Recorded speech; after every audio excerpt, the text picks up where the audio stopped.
is October 17th, 2021.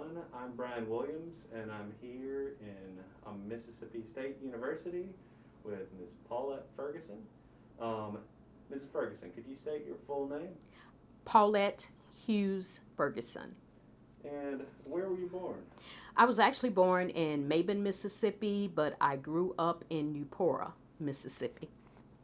So what were Mabin and Eupora like? Well, Mabin, my mother, I believe it was the John C. Hopkins Hospital at the time. I don't even know if it's still around, being that that was back in 1962. But I'm assuming at that time, Eupora did not have the facilities available for women, to care for women when they were during childbirth. So my mother was transported to, I believe it is John C. Hopkins in Mabin, Mississippi. And what are some of your earliest memories of growing up? Oh my goodness. I had seven siblings. I have five brothers and two sisters. And so I had a wonderful childhood. Of course, it's much different. It was much different back then. We played outside. I remember playing with the jacks where you had the ball and you would have to pick up the jacks. And I remember I lose one of the jacks and we would actually use rocks. And so I remember doing that. I remember eating clay dirt.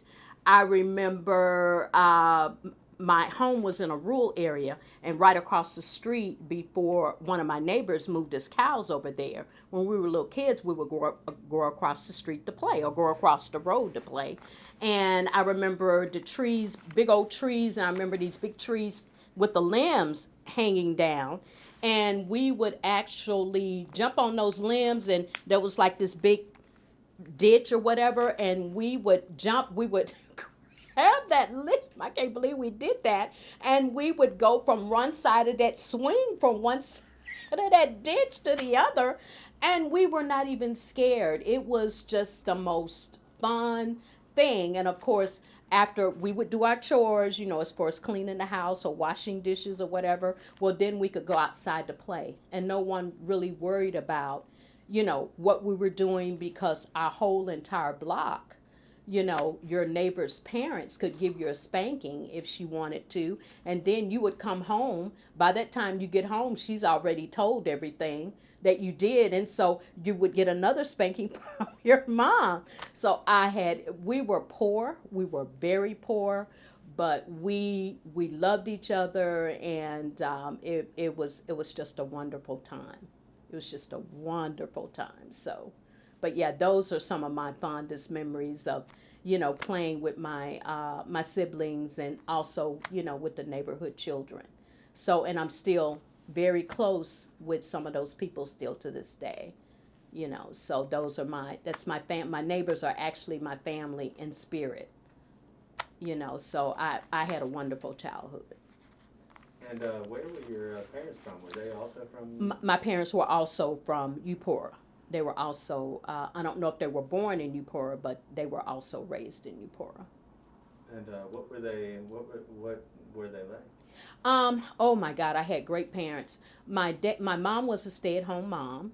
And so she was there when we left for school in the morning. She would get up and prepare breakfast for us. And that could be anything from like oatmeal or, something quick.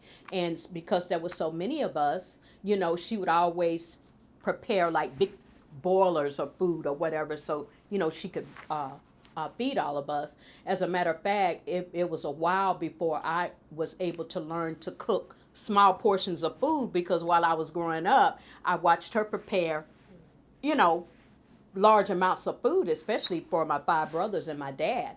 And so, but she was a stay-at-home mom, and of course she was there when we came home in the evening. So we were very well cared for. And my dad, of course, he worked outside the home. He was a factory worker, and that factory has since been. They don't use it anymore, but it was Frutorian, and they actually manufactured furniture. And so he did that until he retired. He actually started that job, I'll never forget it. I was probably around not I know not even 9. I was probably about 5 or 6 years old. And times are different now where people, they don't stay in jobs like that anymore. But back then you were taught, and I was taught that too, if you got a job, you stay in it, you know. And so he did that. I had already relocated, and I know we'll talk about this, but I relocated to St. Louis, Missouri back in '88. And he retired back in '91 or '92 from Futurian. So he was in that job for well over 30 years.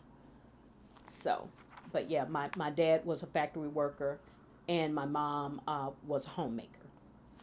Did you ever come to Starkville when you were a kid? Oh my God, yes. I used to, when you came to Starkville, since Eupora, it's just so small.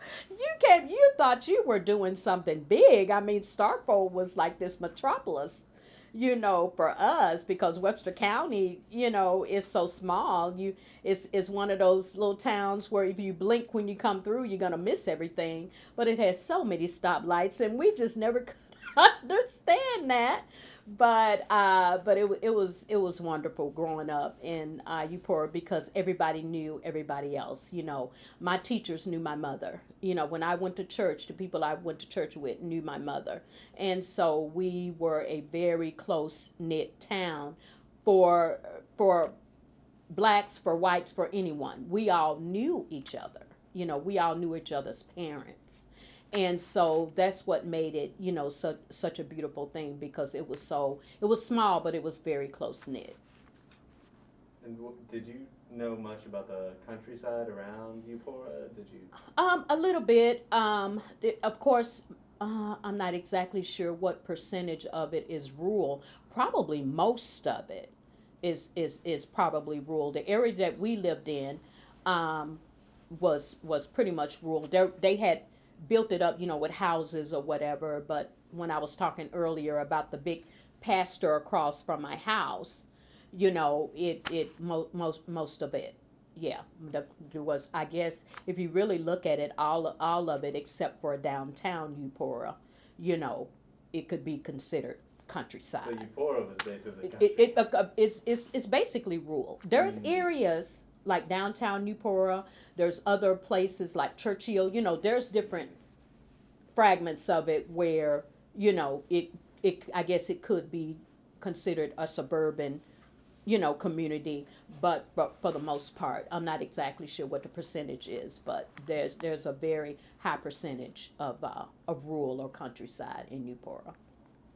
And what you talked about swinging across the ditch and the trees. So what are some of your other favorite things, or some of your the memories that stick with you from Eupora? Well, my dad, before they built the house there, my dad had put, my brothers loved to play basketball, and so my dad had put a basketball. He had actually put a basketball goal up from them. Like my house sits here, and then there was a hill. There's a house there now, but there was like a hill. And I remember eating the clay dirt. I was a little girl. I remember we would eat the clay dirt. But anyway, he affixed a basketball goal up there for them. And so my brothers, 3 of them are older than me. So their friends would come up, to play basketball. Every Sunday, it was like so many people on that hill. And we got to meet a lot of them, because when they would get thirsty or whatever, they would come down for water. Or if they were hungry, my mother would feed them. That was another thing about the Southern tradition. If you had food, someone was hungry, you fed them. I mean, I think back then with the older generation, like with my mom and down, it was like when you came to their home and if they offered you food, they would, and you didn't take it, you refused it, they were kind of like taken aback by that.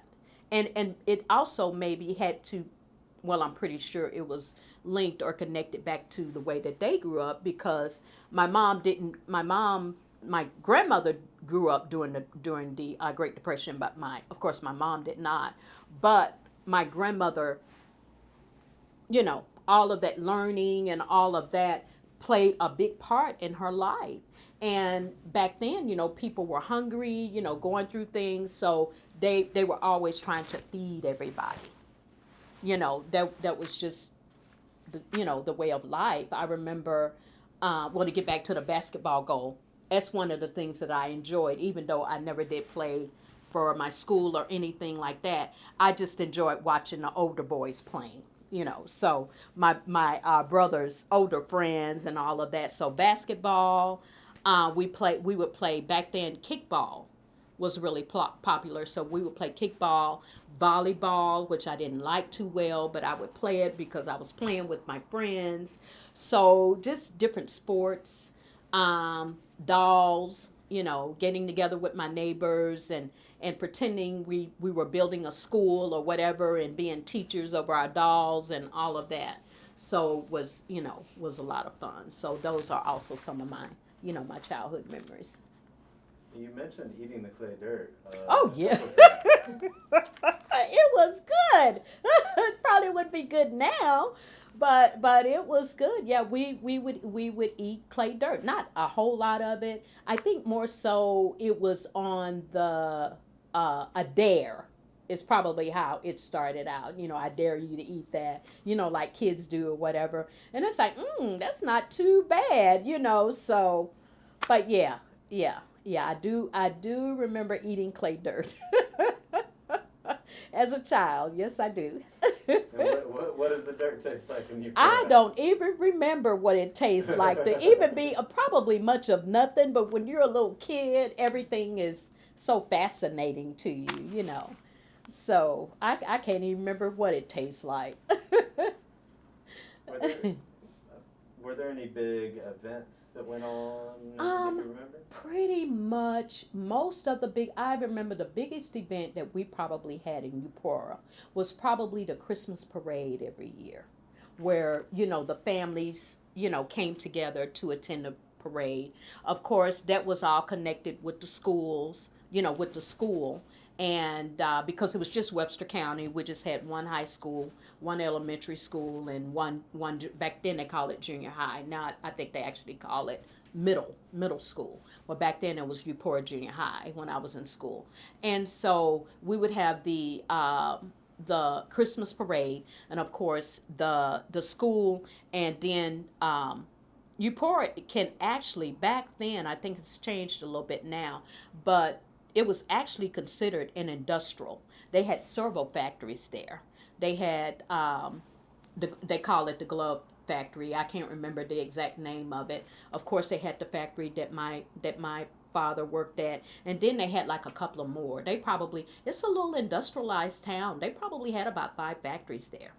And I know that people from other counties like Choctaw and maybe even some people from Tippecanoe County here. I'm not real sure, but there were several, counties that worked there in Eupora because of those factories that were there. And so, but those factories and the different stores or whatever, they would all have like a float in the Christmas parade. And of course, that occurs and still does, every year, I think maybe around the first week of December. And so I remember those people coming together for that event. And then, of course, every year the school would do, like, I remember cakewalks or whatever for not for Valentine's, for Halloween was big in Eupora.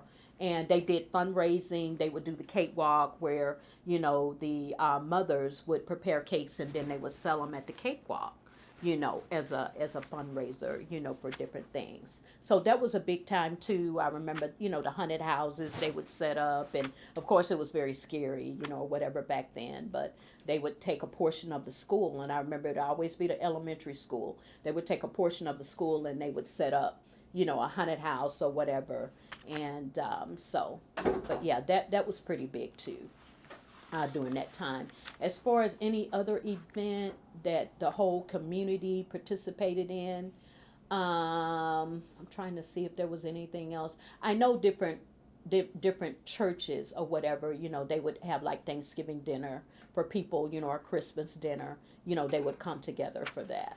But pretty much as far as the whole community, the school, like I said, would do the Halloween thing, and then of course the whole town would participate in the Christmas parade. Has Eupora changed much over the years? Well, since I relocated to St. Louis, Missouri in 1988. I know that they still have, like I said, a Christmas parade, and more than likely they still probably do the Halloween event, for the kids or whatever.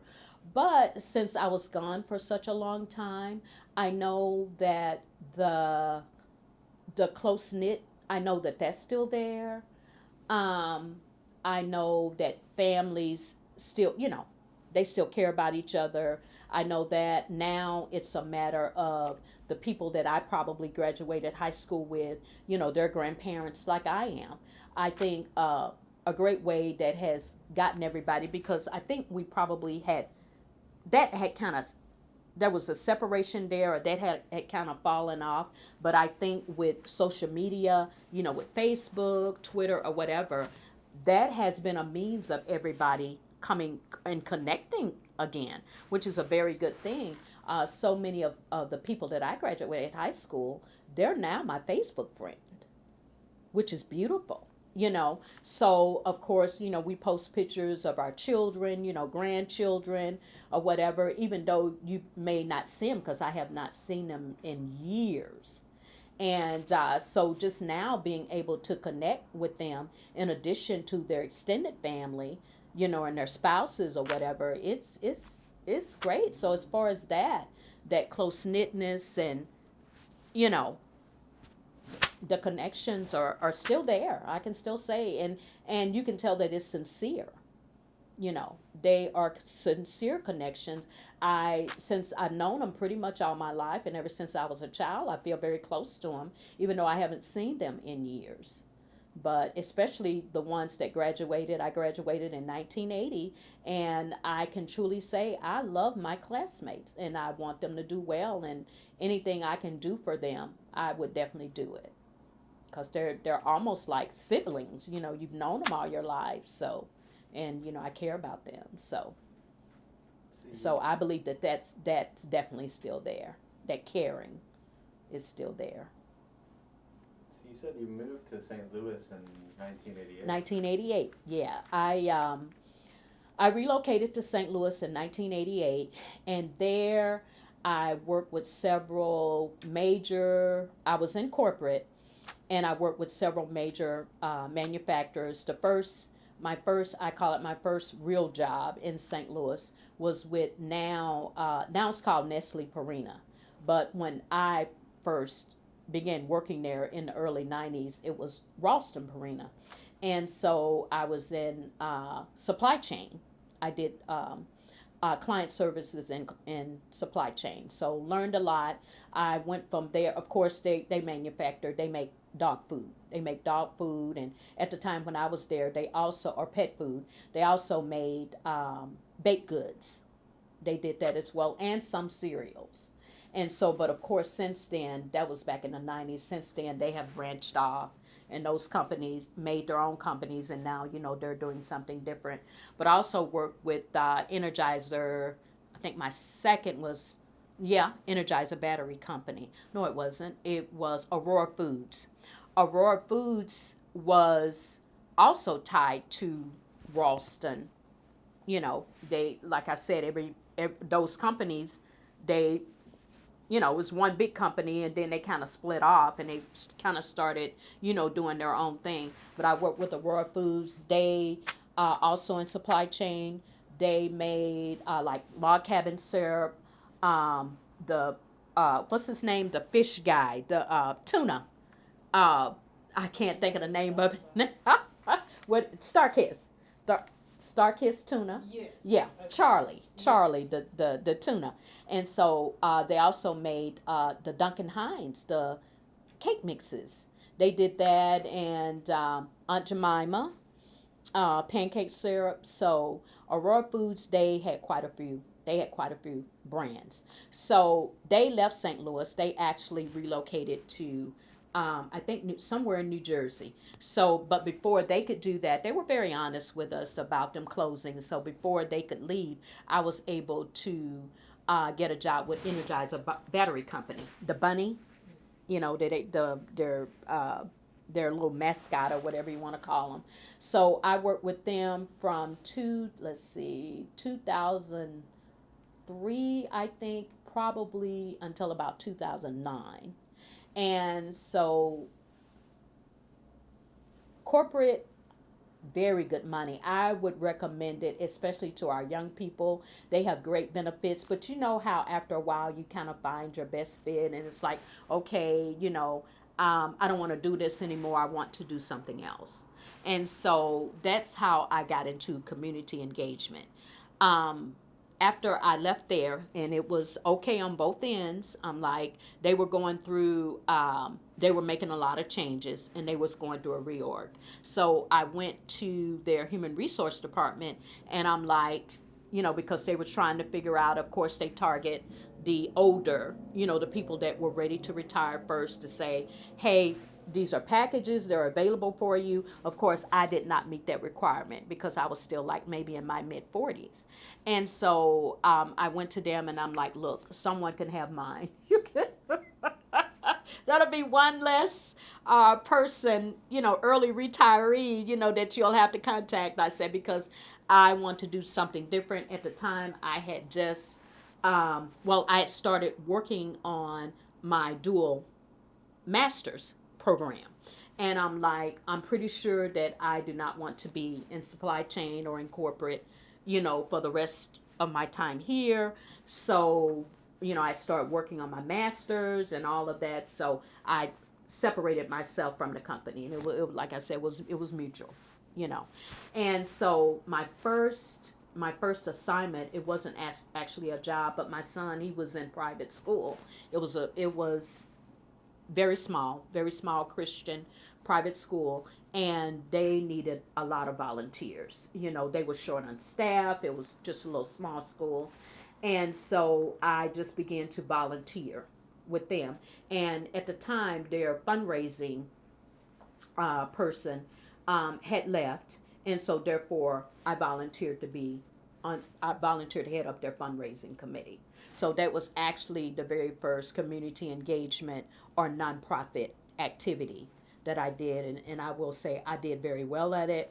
One of the things that I did, I went around to the different organizations, promoted the school, told them a little bit about it, told them what their needs were.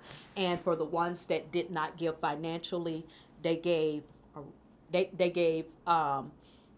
like a TV or whatever as a prize, for the organization or for the person that gave the most, money during the fundraising. And so just, T-shirts. I remember them giving cards for food, little food coupons or whatever. And so it was naturally so. So I enjoyed doing that. So I continued in community engagement. Do you think you coming from such a close-knit community helped you be better prepared for community engagement and things like Oh, that? yes, ma'am. Oh, for sure. For sure. I do believe that that's a connection, and I really do believe that that's where it started. I believe that my connections and my work with community engagement, I definitely feel that all of that work started. I believe that God has all of us on a journey. I believe that our lives, has been divinely constructed. I believe that for all of us, and I believe that for each of us, I believe that we are all unique beings, and I believe our journey starts probably inside our mother's womb. And I believe it's already been determined what our lives are going to be. And because Lord knows, I did not start out. I wanted to be in corporate. I did not start out in community engagement or fundraising or working with food or whatever. I definitely did not start out that path when my son, when I began to volunteer with the Christian school, and they needed volunteers. They needed help. And everything just kind of fell into place. And I was able to work, I was able to volunteer in different capacities. I did, like, substitute teaching. I mean, it's like that started me on my way. I will go back though and say I did do some training while I was in corporate, and I just loved it. I just enjoyed it. So in my on my journey, I like to uplift others. And you can definitely do that through teaching and through training. Because you can teach and train people how to be better. How to uplift their lives, and how to live their best, as United Way would put it, how to live a system to live their best possible life. And of course that looks different for everyone. Like your best life may be different than my best life. I believe that our best lives, we're unique. And I think that goes back to equity. And with equity, what are you need? What are your needs? What do you need to get from one level to the other? And so, but yeah, to answer your question, I definitely believe that has a lot to do with that. One thing about love and one thing about caring for others, the only way you can do that, and it's sincere, is that it has to come from the inside. And you can't extend what you don't have. If there's not love within you, you can't extend it. I mean, it's one of those things, you can play with it all you want. You can make it look like whatever it wants to look like, and but it can only be an illusion for so long. That person that you're attempting to show love to, and it's not real love, eventually they'll know it's not real love. So you can only extend what you feel inside yourself. And I thank God that I grew up with great parents, and that they loved us. They loved their children. They discipline us now. I did get spankings. Oh, they hurt, but I needed it. And it didn't make me a violent person. I do not want to hurt others or hit others. Their discipline was out of love, and I appreciate them for it, because another thing that it did, it taught me to respect authority.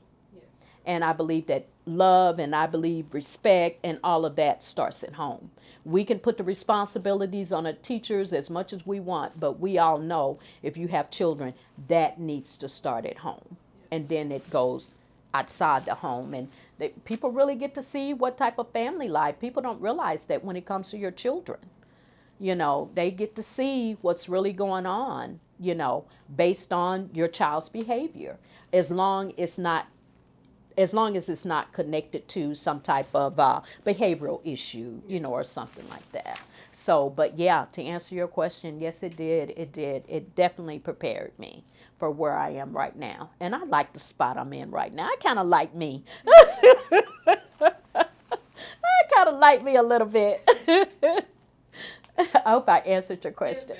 Now, part of your community engagement now is in food, but maybe if we can take a few steps back and talk more about food when you were younger. Okay. All right. Well, growing up, as I said earlier, my mother was a homemaker, and then my dad, he was a factory worker. He worked outside the home. However, my dad, he was such a wonderful man, and I look back now, he only had a second grade education. He just could write his name. But I will say this, if my dad had had an education, he would have been dangerous, because he was such a smart man. I remember him building, I witnessed this. He had built us.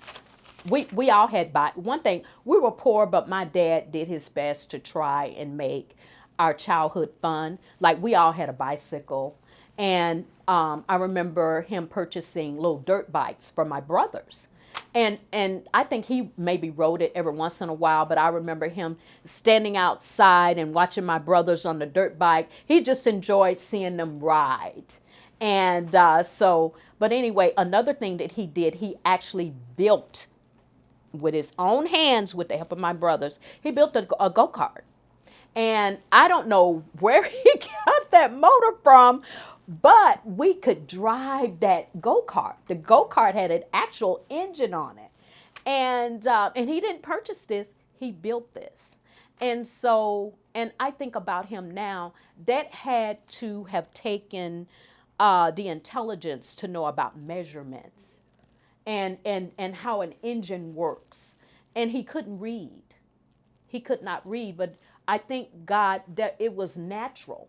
God blessed him to know how to do these things. Whenever his car wasn't working, he could work on his own car. I just remember different things that he would just prepare. And he couldn't read the instructions like you and I because he couldn't read. But he would make it, he would do it just like it needed to be done. He could make the repairs as it should have been repaired. But another thing about him is that after he came home from work, I remember his day ended at 3:30. He was always home by 4 o'clock.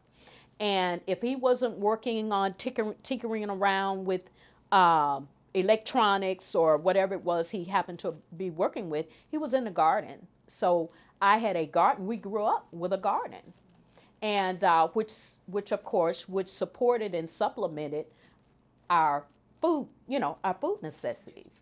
And so, and he planted a garden. I remember, oh my God, we always had a garden up until he was unable. He's passed away now. He passed away in 2016. And I think he probably stopped cultivating a garden probably around 2012 because it got to be a little bit too much for him. And I remember him crying. He was devastated because he always had a garden and he couldn't do it anymore. His health wouldn't let him. But I grew up with fresh vegetables, fresh produce. We had an apple tree out back, and they would grow like strawberries and watermelons, and we had okra and corn and peas, and he and my brothers, they would do the actual planting. Another thing about them too is that everyone had a role, and like as far as the genders, like me and my mom and my sisters, we did whatever needed to be done on the inside the house, and then my brothers and my dad, they would do whatever was needed on the outside of the house. And so of course the outside included the garden. Now my dad, sometimes he would get us to come out and maybe help with the planting, as far as the putting the seeds down for the plants or whatever, but mainly my brothers did that. Now when it was time to harvest, they did most of that too, but sometimes, like if it was over an abundance, because if you plant every year, it's going to come back even more bountiful. And so we would go out to keep the sun from destroying it or whatever. We would go out and help with the harvesting. And oh my God, it would just be so much food. And so what they would can a lot of it, to eat during the summer.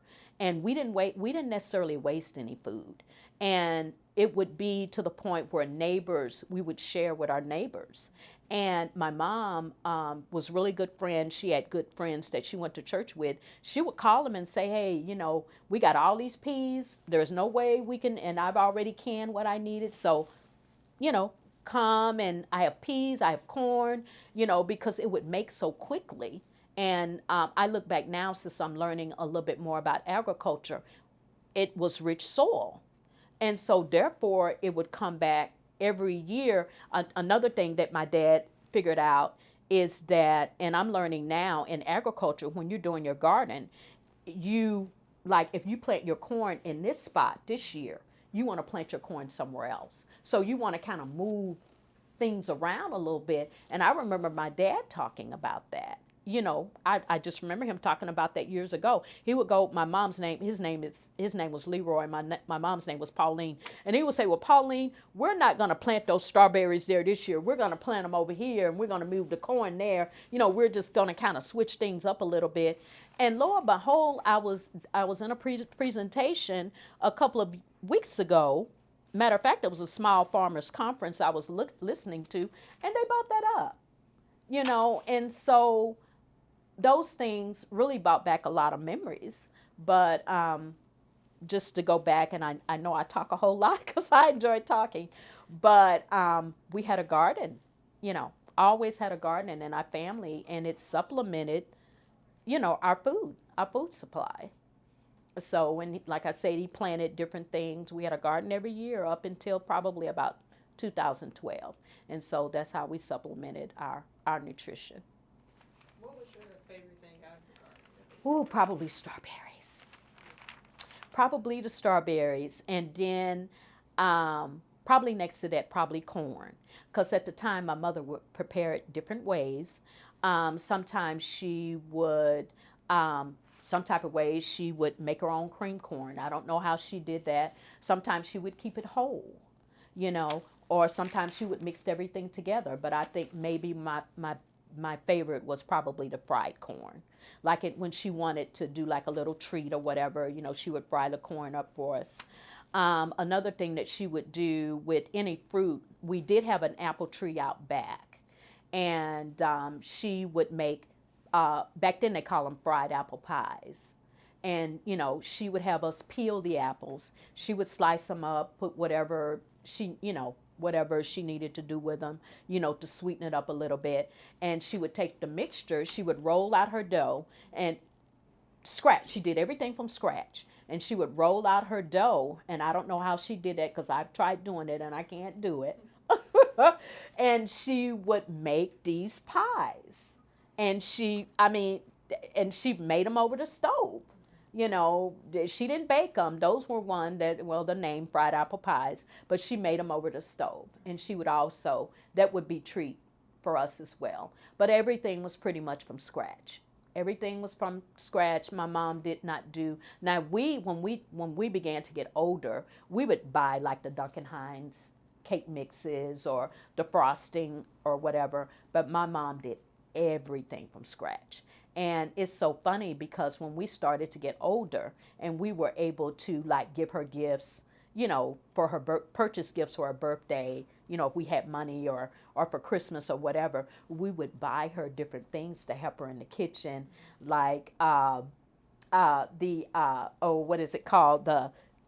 Oh my goodness, she would take her spoon and she would egg beater or food beater or whatever, food processor, mixer, that's it right there.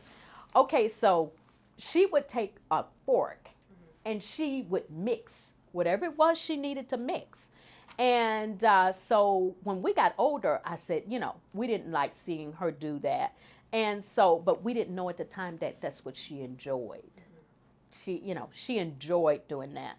And so we bought her, I remember the first thing we bought her was probably a mixer.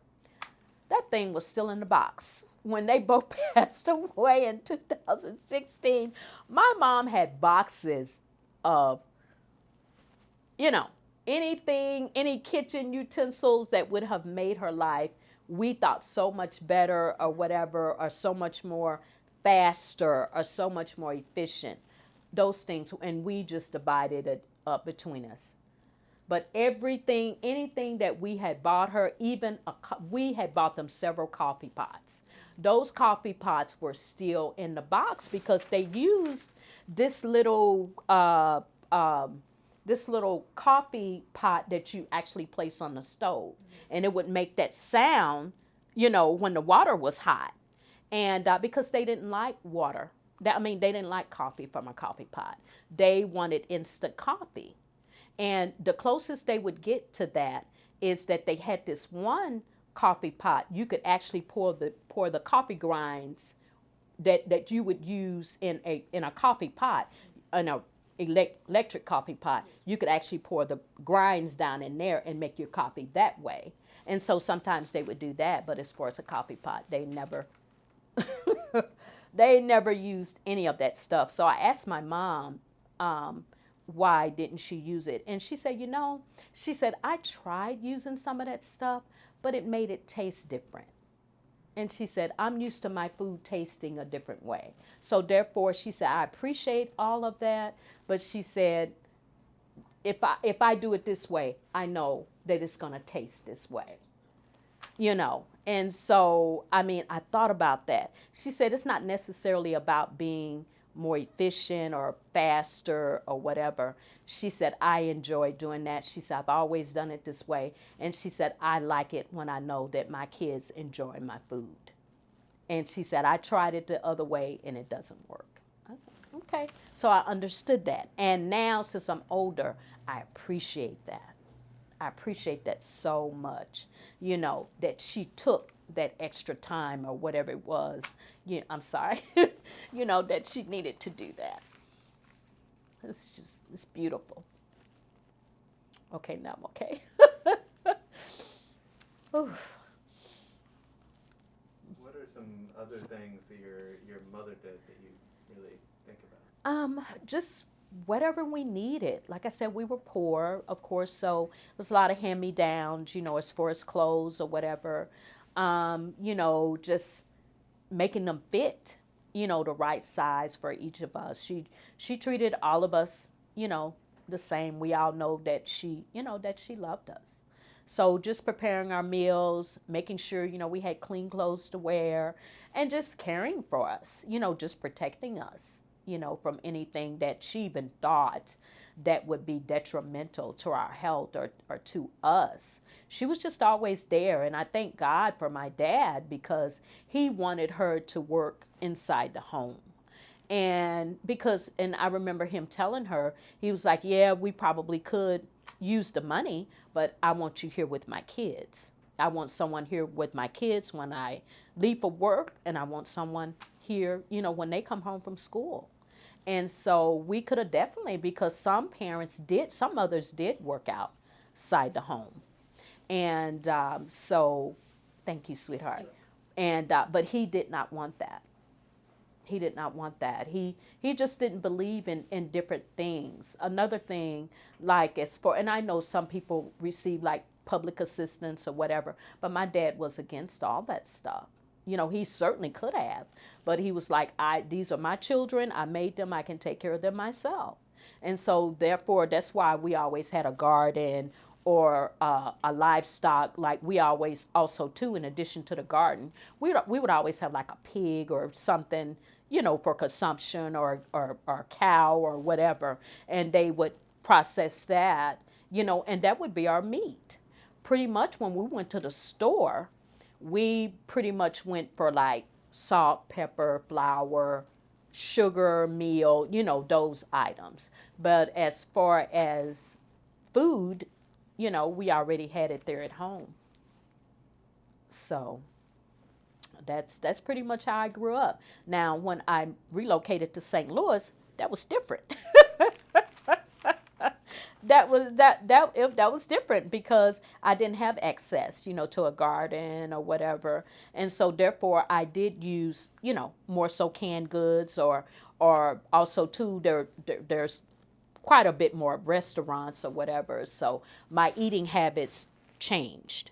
I tried to, like, maybe on a Sunday, or maybe because my mom would always prepare Saturday. Well, she cooked every day, pretty much. But the most larger meals was over the weekends on Saturday and Sunday. So since I worked Monday through Friday, I would try to cook like maybe a nice meal, on Sundays.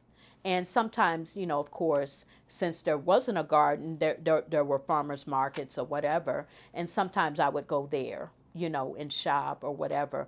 But mainly, though, my food came from the store, whether it was, canned corn or canned beans, or whatever. The same thing with my meat, went to the butchers or, whatever. So my eating habits definitely changed, when I moved to St. Louis. So y'all had pigs and everything? We had all of that. Yes, we did. Now, one at a time, as far as the animals. Mm-hmm. I think I remember maybe one time we maybe had 2 pigs or whatever, but mainly it would just be one. Mm-hmm. And because my dad would always, he would make sure whatever it was that he could care for it. Mm-hmm. And so, with him working every day and all of that, I guess maybe that's just why he was just so efficient for someone that had virtually no education. And but I can just look back and all the things that he did, and he would tinker around with so many different things. And I'm like, he, as far as measurements and velocity and all of that, I believe it just came natural to him because he couldn't read on how to do it, you know. So God blessed him with that, and I thank God for that because he was able to care for his family, you know, with that natural knowledge. Did your neighbors have gardens and animals as well? They did, but not quite as big as my dad's. My parents, like I said, for God would always bless us with a bountiful harvest, and they would always share whatever was in their garden. My mother, I remember growing up, and I don't think they do this anymore, but college kids, I remember at the times, the ones that had just graduated, they would sell encyclopedias. They would go door to door and sell encyclopedias. And whatever child, it didn't matter what the child looked like or any of that, my mom would always bring them in and feed them. She would say, have you eaten anything today? And then she would fix like sandwiches. And I remember she would keep those little brown paper bags. She would always have those, you know. And it's like, now that I look back, I believe she stored those just for them, because after she would feed them, she would make sandwiches, whatever it was, peanut butter and jelly or bologna or whatever it was that she had. And she would, you know, they would have food, you know, for the rest of the day or whatever. But she would always feed them there in the house, and then she would send something with them. You know, and these were some of them were still in college, but they were paying for their college, and some, this were their jobs. You know, they were selling encyclopedias door to door. They were like little door to door salesmen. And some of those kids, I mean, they were nowhere near their families. They were nowhere near home. As a matter of fact, we had found out that someone actually would drive them to different areas. And I can't remember who this company was, but they would drive them to different areas, and they would let them out of the car, and they would sell, and then they would pick them up like at maybe 5 o'clock later on that day. And so a lot of their work was walking, and, you know, and so the people in the neighborhood, you know, they would supply them with food and water or whatever it was, you know, that they needed. And so my mom, she you know, it was just beautiful. So I believe that also is the reason for my working in community engagement and working with people and all of that. I think that has a lot to do with that as well, because I saw that growing up. I saw how my parents cared for other people. And so I think that has a lot to do with that. Did your family ever, or did you ever get wild food? Did you hunt or fish? They did hunt. They did hunt. Growing up, I remember having deer. One thing about deer, it can be very gamey. And so my brother is probably best at it. My brother Larry, I don't think he does it so much more now since he's gotten older, but he would hunt. You know, they had their little, I'm pretty sure people still do have hunting parties where they would go out or whatever. But I remember probably about 10 or 15 years ago, my brother had went out hunting, and because he enjoyed deer meat. And so he would season it up or whatever, and it's really good. But yeah, deer. I remember my grandfather would do raccoons. Also, too, this plant, I'm not exactly sure, but they called it poke salad, Polk salad, poke salad, and that grows wild. And there was another plant that grew wild. We did the mushrooms, and oh my God, there was something else, and I can't remember what else it was, but I definitely remember the poke salad and the mushrooms, and they would, you know, prepare them, you know, in different ways. They would gather mushrooms? Yeah, they would gather. They What would gather. What types? I have no idea. But one thing though, because I know apparently what it at least they told us not to do it, because it could be, because they know with little kids, you see something, you'll just put it in your mouth and eat it on a dare or whatever, just to try and figure out how it tastes. But they would encourage us not to unless a parent was with them, because it could be poisonous, or whatever. But no, they never. They would just say mushrooms. They never would tell us, what type they were. And like back of our house on the side of our garden was nothing but woods, and so, there's no telling, what you could find. But I do remember walking back there with my parents, and I do remember my mom picking mushrooms, or my mom picking, especially the poke salad, And I'm like, how do you tell that that's not just grass? Or how do you tell that that's just not? But they had a way of telling. And then when I got older, I could tell. I was able to identify, if it was post salad or if it was something else. But there's another plant that I cannot remember right now, the name of it, that they would also, gather. And also back in those woods too, the funniest thing, but you may find a plum bush, or you may find an apple tree, or you may find a peach tree. Or I remember growing up, we had what they call a mulberry tree. And we would eat those things. My mom would tell us, don't eat that until you wash it. Well, we're little kids. We're out there pouring it in, So, fruits, vegetables, produce, that's pretty much what I grew up on that. I grew up on those foods. Do you, was the land behind your house public land? Or No, your it was land? actually my parents. Matter of fact, it's family. It's generational. We still have that land. My family, my grandparents on my dad's side of the family, we have quite a bit of property that we're not doing anything with right now. I hope in the future there's plans to change that, especially, with the USDA has all these programs, available now, especially for minorities. And there's so many programs out there that I don't think that people even know about, which leads me into UCAC and the Unlimited Cooperatives, a long name, Unlimited Community Agricultural Cooperative Food Policy Council. And so I have just been learning so much about the different programs now that are available, for minorities or for anybody. They are for anybody, where you can use your land to grow like different crops. And then, you can sell them to the USDA. I think it's a part of their program to feed Mississippi, which is so very important, because I remember growing up, and basically since everybody was living off the land back then, people grew their own food.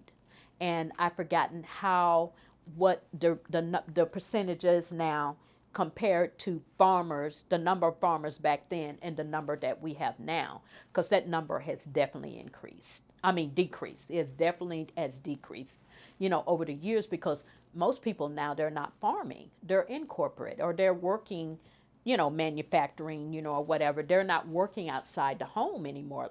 They're not working in agriculture anymore. They're doing something different. And so, of course, when that happens, the need for food goes up, and especially in impoverished households, who could definitely benefit from gardening. But that's the thing. They don't have anywhere to garden, because maybe they live in an apartment, or, they don't have land, that they can cultivate themselves or whatever. And so, but anyway, just to get back, to the USDA and all of them, they just have all these great programs. A lot of them are driven by grants, where you can use your land to cultivate different vegetables or whatever, or even as far as livestock. Of course, you have to do it the way that they want. You'd have to feed them and care for them like they want you to, but still, that helps to advance the economy, and your community. That brings jobs in.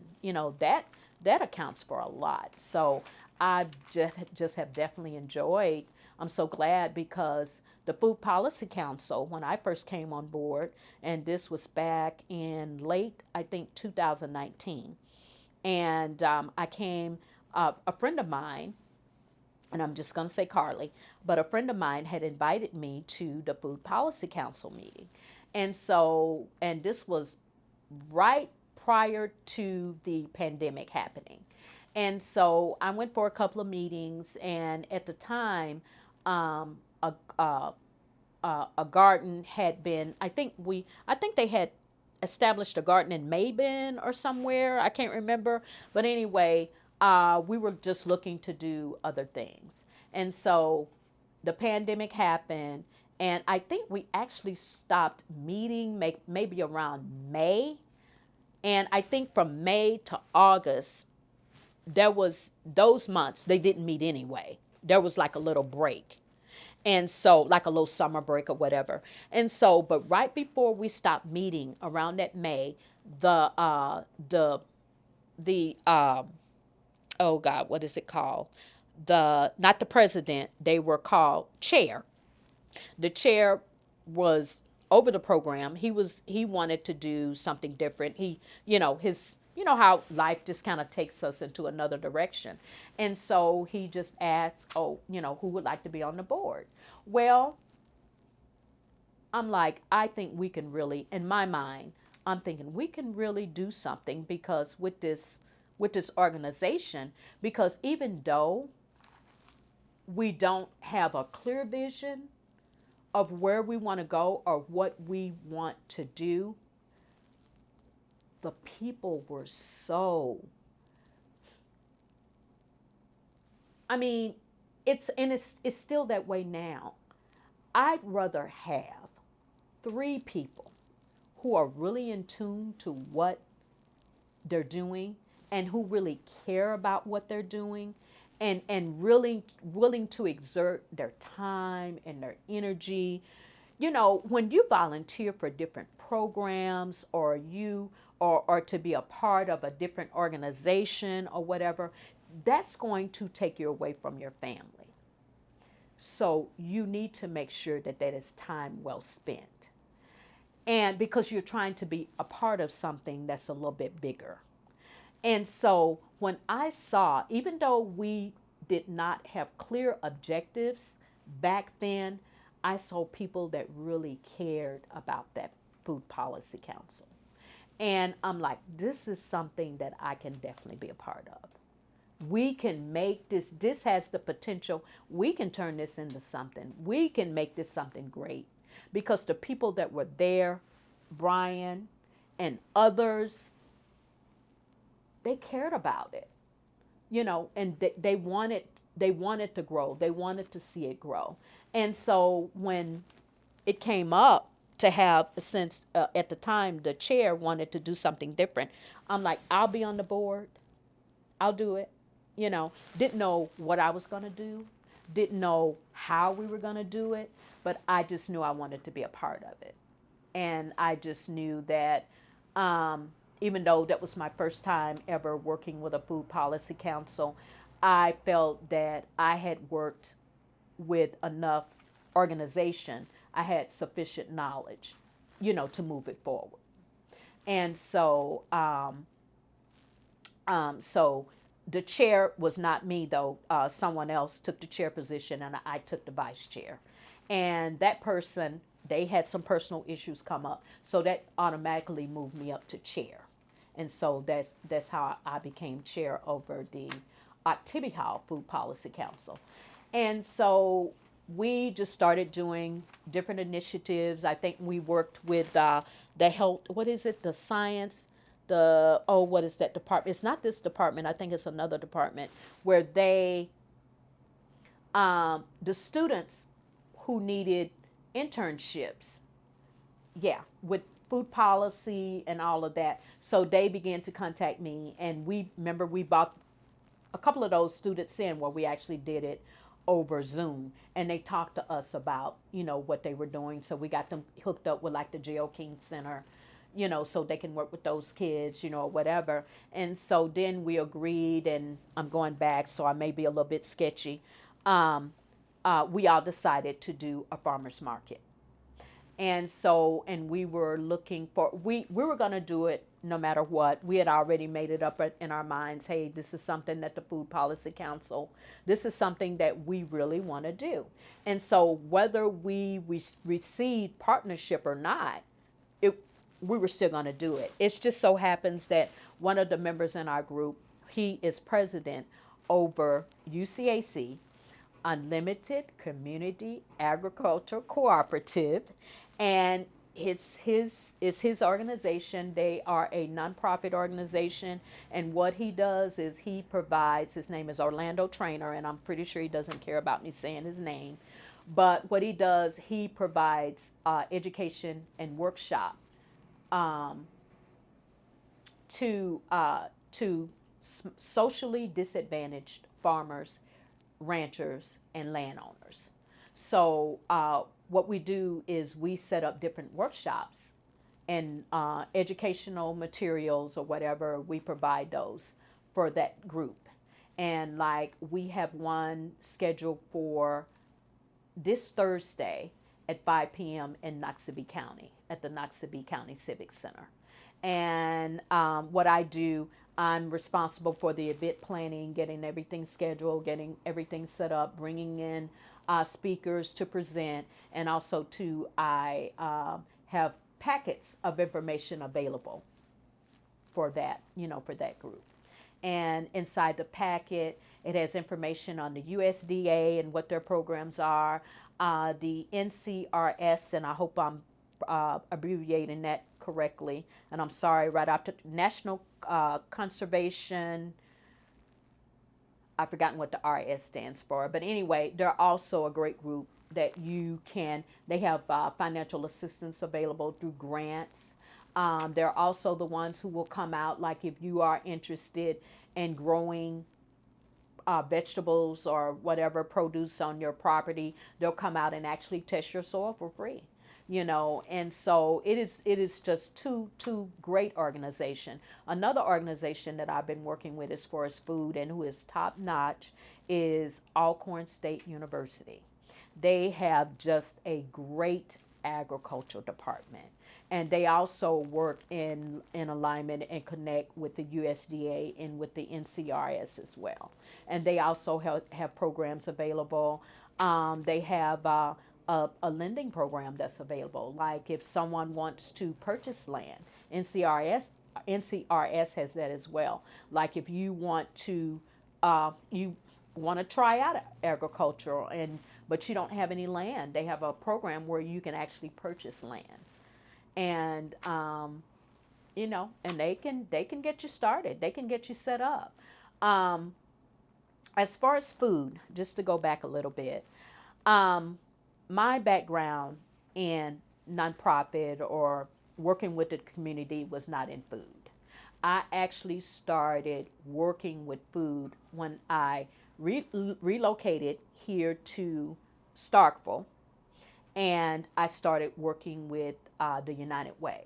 United Way has a program that they do every year called United We Feed. And what we do is with volunteers, we would go to Walmart. We didn't do Walmart last year though. We just did Vowels and Kroger. And we would collect food donations. And then we would do that for about a month. And then after that was done, we would schedule distribution of that food in December. And we reached out, United Way sponsored, I believe it was about 15 food pantries, including churches here in Tippecanoe County. Also, since United Way was 4-county, or, whatever you want, I think some people call it Tri-County or whatever. But anyway, we also replenished or supplied food pantries, and I believe Choctaw County has one. Winston County, I believe, probably has about 3 or 4, and then Webster has one. And so my job was to contact those pantries, schedule their distribution. we would have about 3 days, like maybe a Wednesday, Thursday, Friday, for them to come out and pick up their food donations. And what they would do with the food, they would distribute it out to their communities. But I just I enjoyed doing that. I just really enjoyed doing that. Another thing that I got to see is people that really in the community that really needed help. There is definitely a food insecurity issue here in Oktibbeha County. There is definitely a food insecurity issue in Webster County. There is definitely a food insecurity issue in Winston County. And there is definitely a oh my God, a major food insecurity issue in Choctaw County. For Webster only has one food pantry that United Way was working with, and I believe there's only one. And then in Choctaw County, they only have one as well. And so it's food insecurity. Not having enough food can keep you from learning, can keep you from striving. When you're hungry, I've never had to be hungry before. I've never had that, but I have been around people who have. And how can you be at your best when you're hungry? It just can't be done. Another good thing, I'll go back. Another good thing about the Food Policy Council, about the UCAC FPC, I'm going to say it again because I like saying it, Unlimited Community Agriculture Cooperative Food Policy Council.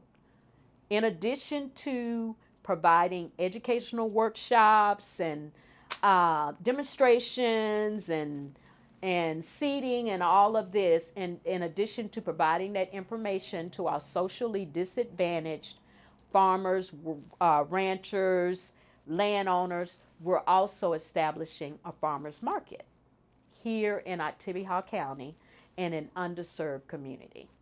And so we're working on that. That's still in the works. Right now, we are in the midst of trying to get all the legalization, establishing as a nonprofit.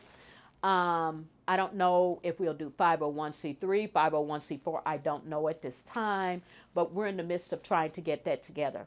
We have been moving right along. We're working with the Southern Federation. We're working with this young lady who is very knowledgeable, and she is leading us into the right direction on trying to get us established. So far, we have our mission statement, we have our tagline or our motto, and what else? We've done board training.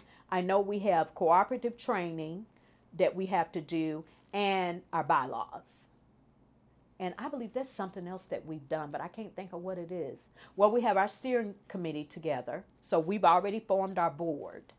Maybe that's what I'm thinking of. But we are well on our way, and we also have sought out a grant or financial assistance as well that we'll be working with.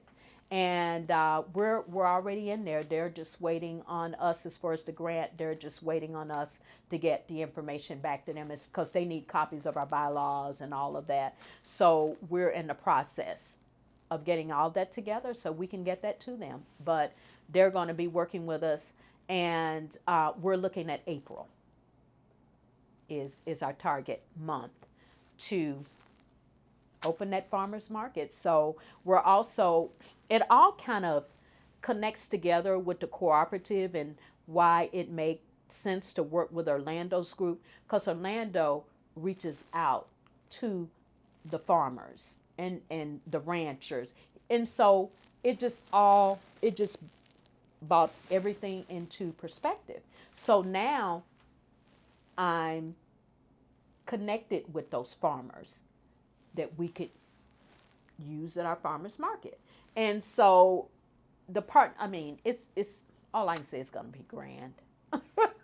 It's going to be grand. I think that I'll go back to, I'd rather have 3 or 4 people than 10 that's not engaged. We're engaged.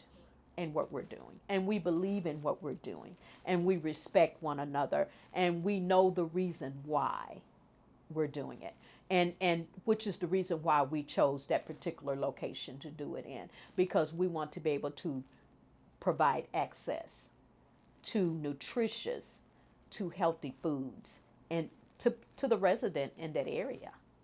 And so that's very important, because I know that at one time there was some discussion about having a farmer's market somewhere else, and we're like, no. I mean, of course, the farmer's market, I mean, if you make a profit, you can give to different organizations or whatever. But right now, our main focus is providing access to people in this community. Because be it transportation or price or whatever, for some reason they were not, I don't know the word, patronizing the other farmers market for whatever reason, the existing farmers market. So we want to make sure that community has what they need as well. Now, can anybody go to the farmer's market that you're doing? Or Oh, is it specifically for- anybody. Oh my God, please come on board. Call your friends. Tell them to come on over. And if you know of anyone, including yourself, if you would like to be a part of this, we would love to have you.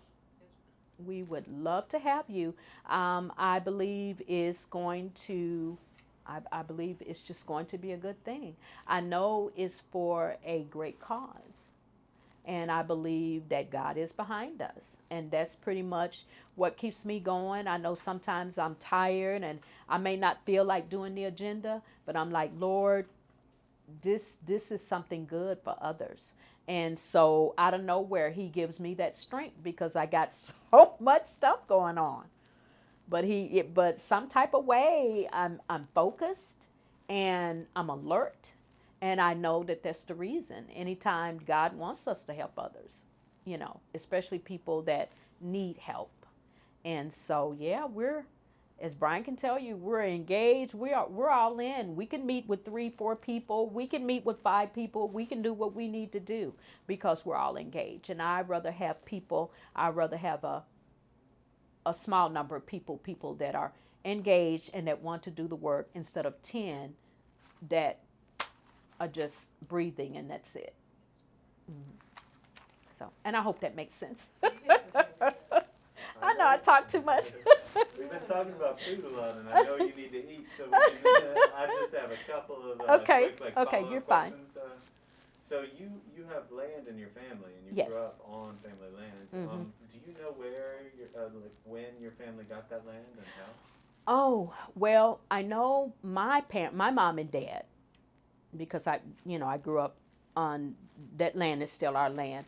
Probably around, I was very young, probably early 70s somewhere, early 70s. But my grandparents, oh my God, I think that was probably my great-great-grandfather. So it's been in our family for generations upon generations. And of course, back then, grandparents are so sweet. It's all air property now, is what it is. And what that means is, of course, my dad has passed away, and some of his siblings have passed away. So what that means, with it being air property, now our name are on the, document, where we own pieces of the land, where my dad's name was there before. Now our land, now his children's name are on it. So now he does still have some surviving siblings, so their names are on there as well. But that land has been in, and I don't even know how much it is. I just know that it's quite a bit, and it's been in our family for generations. And I think the most they've ever done with it, as far as and it's not even cultivating it really, is just the pulpwood. Back then, way back when I was a little girl, I remember my dad doing that for making a living. I remember him, cutting pulpwood, and then I don't know who they would sell it to, but they would sell it. And but I don't think people do much of that anymore. But that's the most I've ever heard of them doing anything with that land, is selling the trees off the selling trees off of it. But as far as anything else, no, it's just kind of sitting there. Do you know of any spots in that land that have really special family significance or things that mean a lot to you? If when I was growing up, my grandmother, my dad's mother and father, they had this big old wood house. And of course, it's kind of sketchy because it's been so many years ago. But it had probably, I remember back then people would put their beds in the living room. There was nothing for you to see a bed in the living room. And so I remember two big rooms right down the rooms were huge. And I remember that being my grandparents, that's where they slept. So it was one, when you came through the door, they had a front door and a back door. And I don't know, I think there was one on the side too in the kitchen. But when you first came in, there was just two huge rooms. And like I said, my grandparents, their bed was in the very first room. And then in the second huge room, there was probably 2-3 beds. I mean, because the room was so huge. And I can't remember if her dad built that house. I can't remember. And then in the back, the kitchen was in the back. When you passed through that bedroom, the kitchen was in the back. And I think there was a door over there. But my grandparents, they had a farm. That was their farm. It was like a little farm. And I remember chickens. I remember, I think maybe they had maybe a couple of cows, if I'm not mistaken. But I do remember the chickens because they had a chicken house. And I remember going out to, when you're very young and, you don't know how things work. But I remember we would shush at the chickens. They would fly away because we wanted to get their eggs. And so you would look in there, and I remember it being so fascinating, seeing eggs. And I'm like, where did these eggs come from? You're a little kid, everything is fascinating, everything is beautiful. It's like, where did these chickens get these eggs? It never dawned on me that, that they laid them. But anyway, so chickens, I think maybe I remember some goats. I know I remembered some horses. I know I remembered that. And I definitely remember pigs because I remember helping my cousins, feed the pigs, and they just got food scraps, or whatever.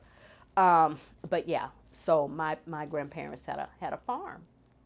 And so of course I was too little. I couldn't do anything on the farm but scare the chickens away so I could get their eggs or go out, because I would laugh because pigs make the grunting sound, and I thought that was funny. You're just a little kid. What do you know? And so I would go and help them feed the pigs or whatever. But yeah, I do remember that. I remember gatherings, a couple of family reunions, on that land, and so yeah, so we came together as a family. When you pulled up, there was this big tree, sitting out there, and they had a lot of room, for us to run and play, and so, yep, that's what I remember. I remember about that land. And one thing that I was wondering when you were talking about the poke salad Mm-hmm, and the mushrooms, do you know when your family learned that, or how they learned that? Oh my God, I think that had been handed down through generations. That was definitely generational. Because my mom would even cook it a certain way, like my grandmother prepared it. And so they had their way of preparing, food for us, and I think one of the questions came up, and I'll never forget it. We were in one of our Zoom meetings, and we were discussing the preparation of the farmer's market. It was actually before we decided to do it. And we were discussing the area, the residents that live in this area, this underserved area where we're going to establish the farmer's market. And a person in the meeting said, well, what do they eat?